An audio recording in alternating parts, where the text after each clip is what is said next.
Hace unos días me crucé con una información que dice que lanzaron un proyecto de ley para regular el ejercicio de la obstetricia. Parece que impulsan la aprobación de un proyecto de ley que reconozca la dignidad y autonomía de la obstetricia como una especialidad en el campo de salud. Automáticamente se me vino a la mente Gaby Rosso, quien ha estado aquí conmigo, creo que en Sacar la Voz en su momento, en otro programa que hacía. No me acuerdo. Y bueno, dije, la tengo que llamar a Gaby y tenemos que hablar del tema. Así que bienvenida, Gaby. Bueno, muchas gracias por la invitación. Sobre todo quiero hablar de la figura de la obstétrica, ¿no? En general, que mucha gente desconoce y que yo, como te contaba hace un ratito, conocí al momento de parir, ¿no? De quedar embarazada. Contanos primero de qué se trata la figura de la obstétrica u obstétrico, ¿no?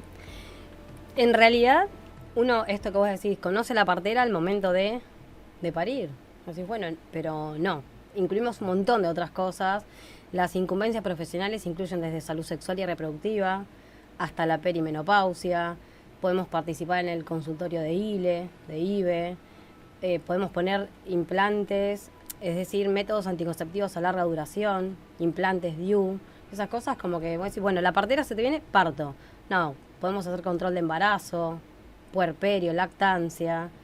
Entonces, el rango es mucho más amplio. Por eso, gracias a Dios, nos estamos diversificando. Está la que hace guardia, la que no quiere hacer guardia hace consultorio.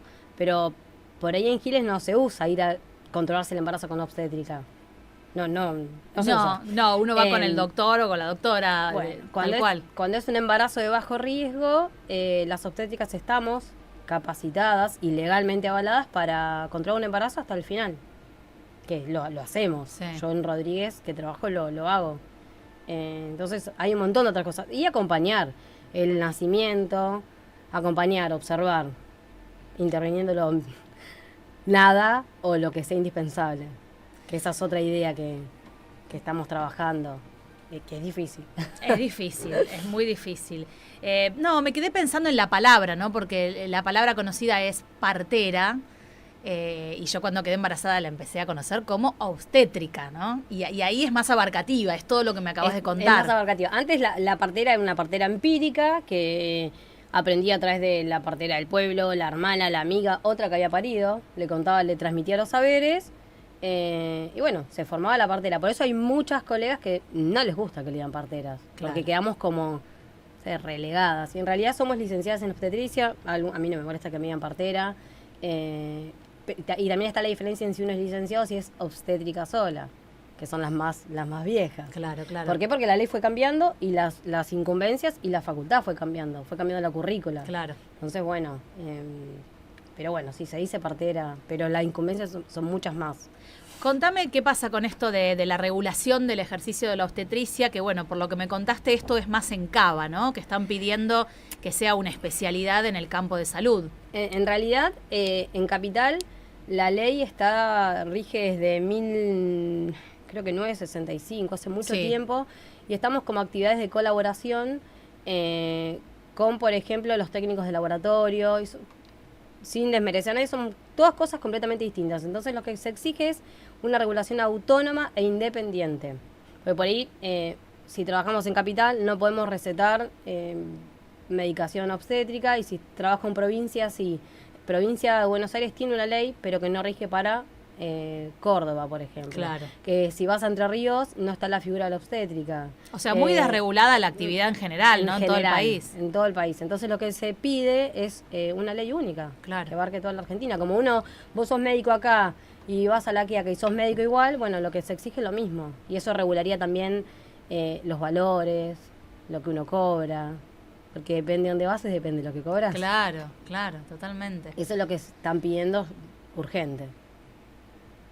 Hablemos de esta vulneración de derechos sistemática que se nos hace al momento de estar embarazadas y al momento de partir, que ya se está estipulado como un tipo de violencia de género, ¿no? Cuando hay una violencia obstétrica. ¿Y cómo manejás vos estas situaciones, ¿no? Esto que dijiste, tu lema es la no intervención. ¿Cómo se realiza esto en el día a día? Es difícil. Es difícil porque como todo en medicina, en el ámbito que te toque, a veces dependemos de quién nos toque, de quién nos atienda, del profesionalismo, de la empatía del que tenés al lado. Lo que yo siempre digo, explico, es que nosotras vamos a parir una sola vez en la vida a ese hijo. Podemos tener 5, 10. Cada embarazo, cada nacimiento va a ser distinto. Necesitamos tener y estar atendidas por profesionales que nos contengan, que nos acompañen. Que si algo me genera una mínima duda, buscar otra profesional. Yo acompaño desde ese lado. Trato de acompañarlas durante todo el embarazo con las que asisten a mí, tanto en lo privado como en lo público. Por ahí en lo público a veces es más difícil porque los tiempos son más cortos de atención. No sé, en Rodríguez tengo un turno cada 15 minutos y a veces la realidad es que tardas mucho más que 15 minutos. A mí no me importa si se atrasan, no me importa, pero trato de despejar las dudas. Pero es difícil la no intervención. A veces en un hospital grande, cuando tenés 20 nacimientos por día, cuando tenés que sale una y entra otra, es difícil. Sí. Acá en Giles estamos mucho más tranquilos en todo sentido, pero porque no hay tanta cantidad de nacimientos.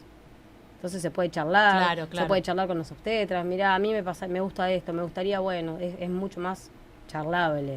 Sí, para charlar tenemos que tener información, entonces me gustaría que repasemos un poco las cuestiones que se nos presentan a la hora de parir, estas palabritas, ¿no?, que empiezan a aparecer y no sabemos muy bien de qué se trata. Oxitocina, episiotomía, ¿no?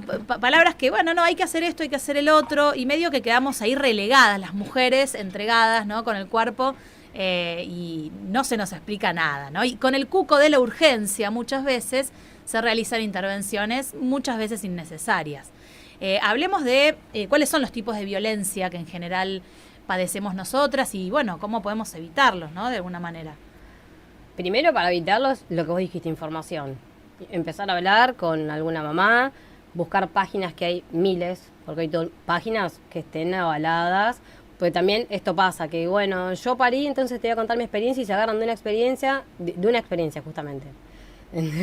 Entonces, agarrar profesionales comprometidos en el tema que expliquen bien qué es la oxitocina, para qué sirve, por qué sí, cuándo no. ¿Qué es la oxitocina? A ver, arranquemos por algo. Es una hormona que se produce en la hipófisis, es la hormona del amor, la hormona que necesitamos para tener contracciones, para que el bebé nazca, que nosotros tenemos oxitocina endógena, que se libera de manera pulsátil. ¿Qué les quiero decir con esto? Que nosotros liberamos un poquito, el cuerpo dice, che, bueno, me duele mucho, bueno, frenamos la oxitocina, liberamos endorfinas. Entonces, regulamos nosotros mismos el dolor.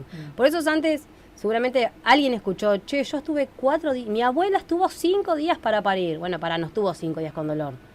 La oxitocina fue muy de a poco trabajando y fue regulando. Claro. Por ahí estaba con 5 o 6 centímetros y las contracciones pararon y ella siguió su vida normal y el otro día arrancó de vuelta. Eso hoy en día en un hospital no se hace, no podemos estar 5 días internada, no nos avala la cama, la obra social, la familia, pero tratamos de tener la información para decir, bueno, cuando trabajo parto arranca, si puedo, espero en casa. Sí, totalmente. En un ambiente tranquilo, con poca luz, donde la oxitocina aparece mucho más. Sí.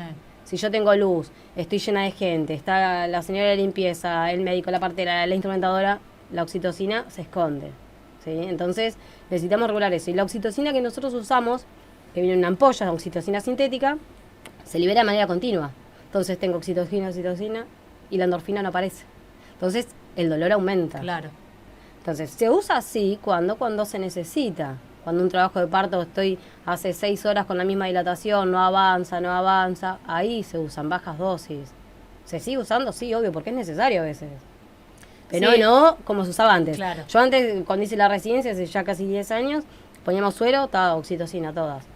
Porque bueno, era lo que uno aprendía. Sí, después vas desaprendiendo cosas. Yo tenía una amiga que me decía, vos no vayas a la clínica, vos espera todo lo que puedas.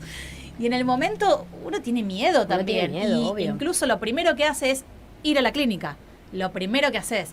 En cambio, si vos tenés conversación y tenés presente la figura de la obstétrica, de la partera, podés ir charlando con ella. Incluso, bueno, acá en Giles es muy fácil que puedas ir a la casa. Sí, a mí... Que veas cuánto tiene de dilatación. Muchas pacientes muchas embarazadas que van a parir a otro lado. Entonces me dicen, Gaby, no sé qué hacer, voy, ¿qué hago? A veces a veces ni siquiera es necesario ir. Porque a veces piensan que no, tengo que ir al hospital, revisarme. A veces por mensaje, ¿cómo son las contracciones? ¿Cómo está? Bueno, hiciste esto, listo, y ya está. Necesitas por ahí el aval de alguien que te acompañe y que diga, bueno, mirá que, o es normal. Quédate tranquila que está arrancando y que es normal. Uno en la desesperación no sabes. Y al no saber, ¿qué haces? Vamos al hospital. Sí. Y el hospital incluye un montón de cosas, porque uno llega. Nosotros cuando llegas al hospital revisamos, tenemos que tactar para saber qué está pasando. Ponemos un monitor. Y uno llega al hospital y ya está, quiero que nazca. Como que no quiero esperar 20 horas, quiero que nazca, ya. Sí. El apuro ¿Cuánto nuestro, falta? El apuro nuestro. ¿Cuánto falta? Claro. Y bueno, entonces se empiezan a jugar un montón de cosas. Entender que es un proceso, ¿no? Un proceso difícil, un proceso doloroso, pero que lo más lindo es vivirlo ahí en el momento, no sé, tratar de generar la oxitocina comiendo helado, teniendo relación, digo, Sí, haciendo estar cosas que nos tranquila, gustan. tener técnicas, métodos no farmacológicos para pasar el dolor, saber que no tiene por qué ser con dolor todo el tiempo, porque a veces piensan, no, me tiene que doler, no te tiene que doler todo el tiempo, no tiene por qué, algunas sí, otras no, depende de cada uno. Uno asocia parir con me va a doler, la verdad es que no siempre es así, pero bueno, si no sabemos, no sabemos a qué nos vamos a enfrentar. Sí. ¿Qué es la episiotomía? Que también nos hablan de eso y tengo entendido que no es recomendada por la Organización Mundial de la Salud. La episiotomía es una incisión, un corte que se hace en el periné, en la vagina, que lo que hace es ampliar el canal de parto cuando el bebé está a punto de salir. No se hace de rutina, antes se hacía de rutina, toda primeriza, episiotomía para todas. Ahora no se hace de rutina y la realidad es que se está usando cada vez menos. ¿Qué hacemos? Pero no podemos asegurar, che, no te la vamos a hacer o sí te la vamos a hacer. En el momento que estás pariendo, ahí vemos si es necesario. Generalmente no se está haciendo. A veces cuando no se hace un pequeño desgarro muy chiquitito que a veces se sutura con 1 o 2 puntos y a veces no es necesario. Pero se evalúa en el momento. No se hace más de rutina como se usaba antes, porque se consideró que traía más problemas que los beneficios. Bien. Bueno, veo que hay cosas que van cambiando. Van cambiando. Pero bueno, insisto con que hay que tener la información y saber también a qué leer y a quién preguntar, ¿no? Empezar a informarnos Eso de una es súper manera... importante, súper, porque en las redes, obviamente como está lleno de todo, de todo tipo de profesional, de toda gente, es lo que te contaba antes del intrusismo, de que cualquiera, no, hice un curso de 2 días y ya estoy capacitada para hablar de obstetricia. Y la realidad es que no. No, nosotros fuimos a la facultad, estudiamos años, muchas hicimos residencia de 4 años más de estudio. Yo actualmente estoy haciendo un posgrado en la UBA de lactancia, que no son un cuatrimestre, son 2 años de... Entonces, nos seguimos capacitando todo el tiempo. Entonces es importante consultar a profesionales idóneos e interesados en el tema. Sí, y en el caso de googlear, bueno, ir a sitios como la Organización Mundial de la Salud, donde vas a encontrar la ley 25.929, que habla de violencia obstétrica, de los derechos que tenemos, no solo las parturientas, sino los recién nacidos, ¿no? Exactamente. Que eso es algo bastante nuevo, ¿o no? La verdad que no sé cuántos años tiene, pero sí, es nuevo y es importante informar también, porque a veces pasa que nos queremos volver por ahí tan mamíferas que decís, bueno, yo no quiero que al bebé se lo vacune, no quiero que al bebé se lo controle, no quiero, bueno, pará, nos ha pasado, bueno, vamos a hablar los derechos del niño por nacer también, porque el niño no tiene en este momento autonomía para decidir, pero estás vulnerando los derechos del nene también. Sí. Entonces, es poner un poco en la balanza también, es bastante nuevo, sí. Me interesa que charlemos de este caso que me comentabas, que ocurrió hace poco de un parto en una casa. Un parto en un domicilio. La realidad es que hay parteras que estudian en la facultad que hacen partos domiciliarios con un equipo, con un médico, con un obstetra, van con un anatólogo, que hacen una selección de riesgo, de mínimo riesgo. Entonces empiezan, una historia clínica, vos podés parir en casa, vos no, van seleccionando. Y que tienen la ambulancia en la puerta y cualquier cosa se van a la clínica, ¿no? No tienen la ambulancia en la puerta, pero tienen un rango de 30 minutos para llegar a un hospital cerca, que es mucho, es poco, bueno, eso queda a criterio. Lo que dicen las parteras domiciliarias es que el 85% de los partos salen bien en casa. Bien. Más allá de eso, hay una escuela dictada por una partera que forma parteras independientes en donde lo que dicen es que no es necesario ir a la facultad y que el parto es de la mujer y que es un contrato entre la mujer y su hijo, donde no avala el Estado ni nada, es un contrato entre ellos dos nada más, entonces te puede atender cualquiera. Y así salen parteras espirituales, perdón, se llaman. Y bueno, nada, sucedió hará una semana y media que una mujer que tenía 2 cesáreas anteriores, que ya es de alto riesgo por tener 2 cesáreas, ¿sí? Que necesitamos un hospital y no podemos tener un parto. Acá, en otros lados sucede, sí, en Estados Unidos, en Inglaterra, hacen partos de 2 cesáreas anteriores. En primer mundo, no acá. Porque no tenemos la capacidad, no tenemos los lugares. Una mamá que tiene 2 cesáreas a veces necesita resonancia magnética. Bueno, le prometieron un parto en su casa, la señora tuvo su parto en su domicilio, con un bebé de 5 kilos. Y bueno, nada, le agarró una hemorragia posparto, porque la placenta estaba muy agarrada a la herida de las cesáreas anteriores y la paciente se murió. Llegó al hospital muerta. Entonces, es una muerte evitable. O no sé, esto con el diario lunes todos podemos hablar, pero si hubiese nacido en un hospital, si hubiese tenido su cesárea en un hospital, seguramente no se hubiese muerto. O sea, fue mala praxis, fue ejercicio ilegal de la medicina. O sea, a un traumatólogo no se le ocurre por una escuela, bueno, te voy a enseñar a operar un fémur y vamos y te opero en tu casa. Sí, es como, la partería tiene eso, está como abierta en muchos campos y decís, bueno, yo te enseño a dar la teta porque, no, estudiamos para todo. Sí, no nos pasemos de lo natural porque pasan estas cosas. Sí, entiendo. Yo entiendo, podemos tener una cesárea completamente respetada, no te gustó que te aten las manos, se puede charlar, hay un montón de cosas en la cesárea que son feas, sí, se pueden charlar con el equipo, podés, pero esto es como una atrocidad. Sí, de todas maneras, bueno, yo recordaba mi obstetra, que yo lo adoro, Sandro Persichetti, y bueno, y él me abrió los brazos a hacerme un parto normal con una cesárea previa, digamos. Con dijo, una. Sí, con una cesárea previa. Podemos, vamos adelante. ¿Hay riesgos? Sí, hay riesgos. Yo googleaba, ¿viste? Sí, pero hay riesgos como... el riesgo cero no existe. Sí, tal cual. Él me decía, no, bueno, y él me decía, ¿viste? 0 amigas, 0 Google. O sea, me venís y me preguntás. No ni amigas ni Google. Nosotros, yo tengo ahora, hace poquito, una de las embarazadas que va a mi curso, tuvo su parto vaginal después de cesárea, sin ninguna intervención, sin episiotomía, sin peridural, sin suero. Se puede, pero con información. Tiene un nombre, ¿no? Cuando es después... Parto vaginal después de cesárea. Sí, así. Parto vaginal después de cesárea. Y bueno, y la cesárea es un tema en sí mismo, ¿no? Está este cuco de la cesárea, de que me quieren hacer cesárea para cobrar, y hay algo muy cierto en esto, ¿no? Muchas veces nos encontramos...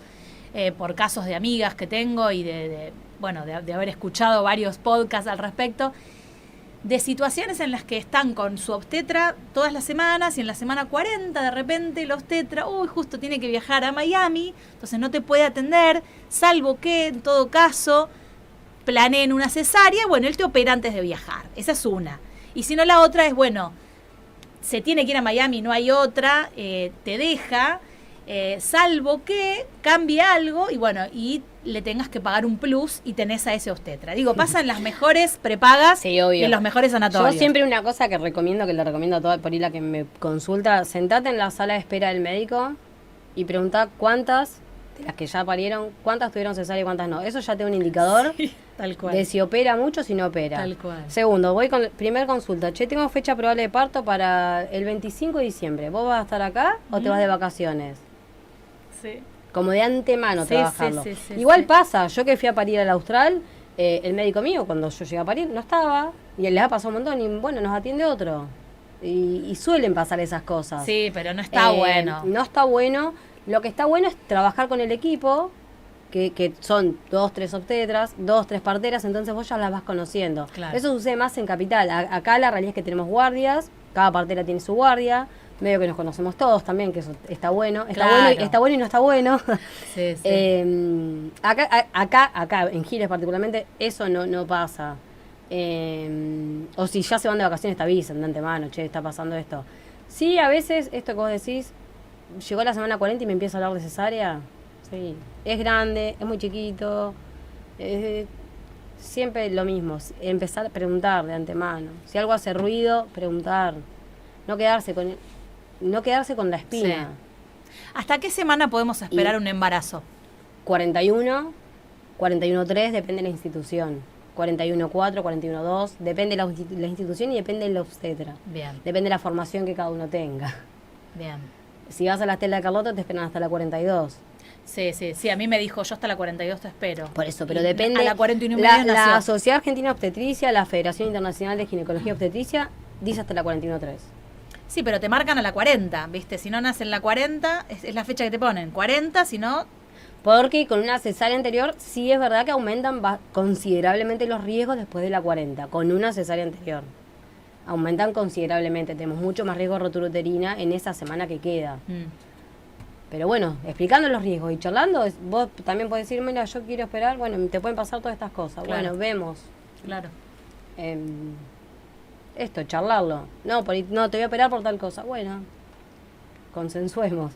Siempre, obviamente, escuchando. Mirá, si el médico te está diciendo, tenés riesgo de que te pueden pasar toda esta cantidad de cosas, yo no te lo recomiendo. Bueno. Claro. Está receptivo también a lo que podemos llegar a escuchar.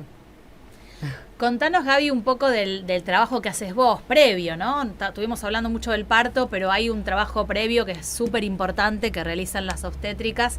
Y contanos qué es lo que haces vos. Yo hago, en lo público, hago atención de embarazo, esto que te dije, mucha anticoncepción, control del puerperio, lactancia, agarro ahí los que nacen a los días, van al consultorio, al SIC, así que ahí asistimos con la ayuda de la lactancia. Ven muchas dificultades que surgen con la lactancia, uno piensa que es súper fácil y no. ¿Estás trabajando con Julia? Estoy trabajando con Julia. Con Julia Grant, que ahí vino acá al programa. Julia agarra al recién nacido y yo agarro a la mamá. Claro. Y trabajamos en conjunto. Y en lo privado hago gimnasia para embarazadas. Que obviamente se hablan millones de cosas más que gimnasia. Hacemos tribu. Ay, qué importante. Desde la semana 6 hasta el día antes de parir o ese día. Qué importante. Creo que fue el grupo más importante que tuve en mi vida. Está bueno. El grupo de puerperio. Se cuentan experiencias, hacemos gimnasia, obvio. Ejercicios bien específicos para el trabajo parto, dolencias, semana a semana vamos trabajando distintas técnicas. Doy muchas herramientas para lo no farmacológico. Cuando la peri no existe, cuando no la quiero, bueno, ¿qué hacemos? ¿Cómo podemos trabajar sobre esos dolores? Trabajamos mucho eso, nos vemos todas las semanas, así que nos terminamos con muchas siendo amigas, porque bueno, nada, nos vemos 9 meses todos los días, todas las semanas. O sea, me ven más a mí que al obstetra. Sí. Qué importante hacer tribu en esos momentos. Bueno, en los momentos de embarazo yo hablaba del grupo de puerperio, porque el momento de post es fundamental tener un grupo. Tener un grupo que sí, que está en la misma. Que esté en la misma. Bueno, como todo, ¿no? Como todo. Me parece que siempre estar con pares. Sí, obvio. Que estén en la misma es muy, muy importante. Hablaste de peridural recién. También contá para por ahí la que está embarazada, la que piensa en de qué se trata la peridural, otro cuco. ¿Por qué cuco? ¿Por qué? No, porque hay como cucos que no, bueno, tenés que tratar de que no te pongan esto, que no te pongan lo otro. Y la verdad es que en los papeles no ocurre lo mismo. Uno quiere natural. Yo te puedo decir desde lo profesional y desde lo personal. Que yo, por ejemplo, me pagué una obra social hace muchos años porque el día que iba a parir, que no lo tenía pensado, o sea, debe ser 7, 8 años que me empecé a pagar la obra social. El día que vaya a parir, quiero que me pongan la peridural. Hoy me decís, voy a tener otro, te tenés que poner peridural, ni loca, salgo corriendo. Porque depende de la experiencia personal de cada uno. Claro. Yo quiero tener la seguridad. La peridural es una anestesia en la cual nos saca el dolor, pero no la sensación. Vos decís, bueno, pero a mí, si está bien puesta, no tiene que ver si está bien puesta, si la necesitas mal o si es bueno, depende de cómo uno procesa farmacológicamente lo que nos ponen. Yo tomo un paracetamol y a la media hora se me va el dolor de cabeza, vos lo tomás y no te hace nada. La anestesia es lo mismo. Depende del momento, no se le puede poner a todo el mundo, hay indicaciones precisas. Y en los hospitales públicos no existe. No se hace ni acá, ni en Carmen, ni en Mercedes, ni en ningún hospital público. Claro. Pues no, ¿por qué acá en Giles? No, bueno, acá en Giles ni en ningún lado. Requiere una casuística, requiere gente, los anestesistas saben, requiere parteras capacitadas, porque no todas sabemos trabajar con. Yo me decís, tengo que trabajar con peridural, yo no sé. Claro. ¿Por qué? Porque los latidos del bebé bajan, porque uno tiene que estar sabiendo qué va a esperar, porque eso en la residencia no nos enseñaron, porque no existe. Sí, no, es una anestesia, lo tiene que hacer un anestesista. Sí, a mí me acuerdo que me ofrecieron, yo quería todo natural. No, peridural no, pero yo me la banco. Hasta que se te queman los papeles. Y me dice, bueno, entonces no lo llamamos, me dice. Le digo, no, ¿cómo? No, tenemos que pautarlo. ¿Pero cómo? No, bueno, si no lo llamamos y en media hora viene. Claro. Esa era, no es que va a estar acá al lado tuyo para ver si vos querés o no querés. Y dije, bueno, listo, está bien, no lo llamen. Y a los gritos pedía peridural. Llegó un momento que... ¡Ah, peridural! Claro, por eso, y vos decís... Porque no sabés, en el momento querés, pero no. En el momento... La realidad es que tiene efectos adversos también. Tremendo. Tiene efectos adversos. Claro. A mí me quedó como una paresia de la pierna izquierda. Medio que fue... Sí. Llegué casi pariendo, entonces digo, ¿para qué me la pusieron? Pero uno después dice, ¿para qué? Sí. Por eso no es para todo el mundo, lo que vos decís. Hay gente que sin peri no hubiese parido nunca. Y hay gente que no lo necesita. Saber que está, sí, bueno, que existe, sí, en los sanatorios privados. Y no todas las obras sociales lo cubren. Porque por ahí llegas al Austral, yo siempre hablo de Austral porque es lo que tengo, lo que conozco. Sí. Llegas al Austral y no sé, hay alguna obra social que te cobra 100 lucas la peri. Porque no está en el plan tuyo. No es que no existen los públicos y en los privados a veces tampoco. Qué bravo. Pensaba en el derecho que tenemos de nuestros cuerpos, ¿no? De lo importante que es cuando uno habla de estos temas, entender que no hay bien, no algo está ni bien ni mal, sino es qué querés vos para tu experiencia, para tu cuerpo, cuál es tu filosofía de vida, en definitiva, ¿no? Entonces, hablábamos de la cesárea, que para mí sí es algo que no está bueno, que yo no deseé, que lamentablemente tuve en las 2 oportunidades, pero siempre pujé por un parto normal y natural.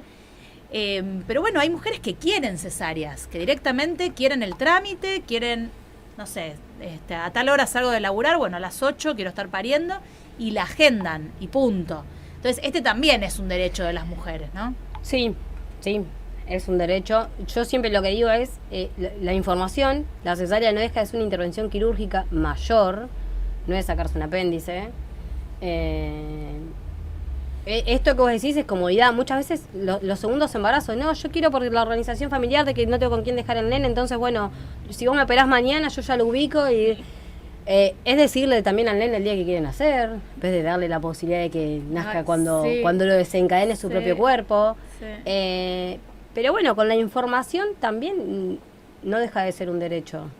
Decidir con la información, por lo menos. Pero ¿no? Decidir con todas las cartas sobre la mesa. Mira, la cesárea tiene todos estos beneficios, pero también tiene todos estos riesgos. Bueno, ¿qué hacemos? Sí, totalmente. El otro día me acordaba de una situación, bueno, leía sobre violencia obstétrica, un concepto que tardé en comprender hasta que parí. Y fue una situación como muy, muy finita, ¿no? Muy, sí, bueno, pero es violencia, no es violencia, ¿no? Violencia te suena más a cuando, no sé, van y te dicen, no, mira, tenés que hacer cesárea porque estás muy gorda, entonces no vas a poder parir, eso es un clásico. Dale, si cuando tuviste relaciones no te dolió, sí. Esto no es diferente, ¿no? Bueno, eso es claramente violencia. Pero cuando yo parí mi primer hija con cesárea, claro, en el momento, obviamente, se la llevan, ¿no? El soda fue con ella, yo estaba tranquila porque yo dije, no la pierda de vista, seguila, tenés que estar al lado de ella todo el tiempo, estuvo ahí cuando la bañaron, y a mí me dejaron en la camilla, en el pasillo de una clínica muy importante de Capital. Suele pasar eso. Fue horrible, un momento feo ese, yo estaba ahí, post cesárea, que no entendía nada, súper anestesiada, y gente que pasaba alrededor mío, eran hombres que pasaban, señores algunos con guardapolvo, otros no. Digo, disculpen, falta mucho, decía yo. No sé, yo estoy en la no sé qué, te contestaba uno. Y ahí te agarra esto. ¿Qué hago acá? Estoy en la parada de colectivo, se llevaron a mi bebé, ¿y quién me lleva a mí? Bueno, eso otra cosa, eso pasa en los lugares grandes. Y capaz fueron 10 minutos. Porque no llegó el camillero, y el camillero no te llevó. Cambio de guardia, no sé qué, yo estaba ahí. A la deriva. Eso es lo que tiene a veces los hospitales chiquitos. Horrible. Esas cosas no pasan. Eso pasa en los grandes lugares. Claro. Pero también es finito. Para mí fue violento. Claro, es finito y también es muy difícil porque estamos en una situación tan vulnerable, está recién parida. Sí. Yo también, a mí me quería un abrazo yo. Me dijeron algunas cosas Y vos decís, dale, no me puedes estar diciendo esto. Y eso hay y que después por tenerlo ahí en yo lo cuenta. cuento y bueno, no era tan grave. Y capaz que en el momento para mí fue un montón. Pero sí. Y hay que tener ser en muy cuenta cuidadosos con las palabras. Sí, A veces totalmente. es preferible no hablar, no decir nada. O preguntar cómo te puedo ayudar y hasta ahí. O qué necesitas y ahí quedamos. Una herramienta para nosotras, ¿no? Uno cuando termina de parir y pasa todo el proceso puede pedir lo que le llaman una epicrisis y ver qué ocurrió, ¿no? Una historia clínica de La lo que historia clínica ocurrió ahí. Es nuestra, es un documento, se puede hacer fotocopia, o sea, no te puedes llevar la original porque es un documento de la Sí. institución, pero sí hay una ley en la cual nos podemos llevar la historia clínica. Eso me parece una herramienta importante, ¿no? Al Sí, momento sí. de, bueno, a ver qué pasó, ya está. De hecho, ya salí del pasillo. muchos hospitales ¿Qué implementan pasó? eso, te dan al alta, te dan una epicrisis, tuviste un parto vaginal, nació tal hora, un peso tanto, se le da, te vas tomando tal cosa, te citan, se hace. Bien, y si no se hace, se pide. Se pide. Se puede Sí, pedir. Sí, tal cual. Sí. Ay, Gaby, qué temas. Algo que no hayamos charlado, algo que vos quieras decir, que viniste con ganas de comentar. No, para charlar siempre hay 1000 cosas. Sí, obvio. Siempre hay. Y no va a ser la primera, no va a ser la segunda. La segunda. Ya me viene una tercera. No, eso. No. Siempre surgen cosas para charlar. Así que siempre abierta cuando necesiten, me llaman para sacarse cualquier duda. Dale. Muchas gracias, Gaby. De nada, muchas gracias por la invitación. Estuvimos con Gaby Rosso, licenciada obstétrica, aquí en la Charloteca de Radioteca. Radioteca.